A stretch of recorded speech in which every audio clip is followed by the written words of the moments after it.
भुजगशयनं पद्मनाभं सुरेशं विश्वाधारं गगनसदृशं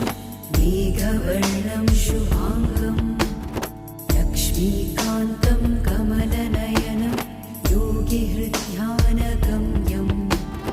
वन्दे विष्णुं भवभयहरं सर्वलोकैकनाथं मेघश्यामं पीतकौशेयवासं श्रीवत्साङ्गं कौस्तुभोपासिताङ्गं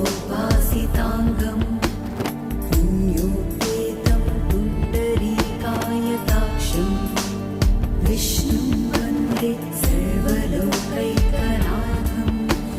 नमः समस्तभूतानाम् आदिभूताय भूभृते अनेकरूपरूपाय